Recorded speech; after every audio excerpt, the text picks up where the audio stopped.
Hello friends, welcome back to our channel Chithram block. எல்லோரும் நல்லா இருக்கீங்களா? நானும் நல்லா இருக்கேன். நான் இன்றைக்கி வெற்றிலை தீபம் போட போகிறேன் முருகருக்கு.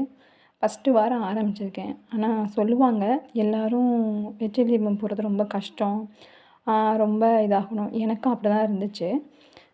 நான் என்ன பண்ணேன்னா, ஒரு வருஷத்துக்கு முன்னாடி இந்த வீடு கட்டி 1 வருஷத்துக்கு முன்னாடி நான் பிளான் பண்ணேன். எப்படியாச்சும் முருகருக்கு விளக்கு போட்டுறணும்னு சொல்லிட்டு. அதனால் எனக்கும் நிறைய தடங்கல்லாம் செஞ்சுச்சு. என்னால் போட முடியல. நான் இந்த வாரம் போட்டுடலாம், அந்த வாரம் போட்டலான்னு சொல்லிட்டு நானும் நினச்சேன். என்னால் போட முடியல. ஆனால் எனக்கு இப்போ அந்த நேரம் கிடச்சிருச்சு. அதான் என்னோடய முருகனோட அருள் எனக்கு ஃபுல்லாக மனசார எனக்கு கிடச்சிருச்சுன்னு நான் நம்புகிறேன். நீங்களும் நம்புங்க கண்டிப்பாக. முருகருங்கிற நம்ம மனசில் ரொம்ப ஆழ் மனசில் நம்ம ஒரு நம்பிக்கை ஒரு வழிபாடு செய்கிறோன்னா, நான் ஃபுல்லாக நம்பிக்கை வச்சு அதை மனசு உருகி நம்ம வேண்டும்போது அதில் கிடைக்கிற பலனே ரொம்ப இதாக இருக்கும். நீங்களும் இதே மாதிரி விளக்கு போட ஆரம்பிங்க.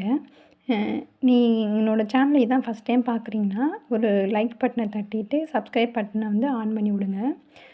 நான் பூஜைக்கு தேவையான சாமிக்கு பூவு, மஞ்சள், குங்குமம் எல்லாமே வச்சுட்டு சந்தன குங்குமம்லாம் நான் காலையிலே மார்னிங்கே நான் வச்சுட்டேன். எல்லாத்தையும் க்ளீன் பண்ணி பூ மட்டும் இப்போ வச்சுட்டு நம்ம பூஜைக்கு சாமியை தீபம் போடுறதுக்கு முன்னால் ஒரு 3 அபிஷேகம் ஃபஸ்ட்டு பன்னீர் பண்ண போகிறேன்.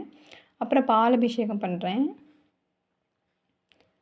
2வது நான் சந்தனம், பன்னீர், பச்சை கற்பூரம் கலந்து அபிஷேகம் பண்ணுறேன். பண்ணிவிட்டு நீங்கள் விளக்கு போடுறதுக்கு 6 வெத்தலை எடுத்துக்கங்க.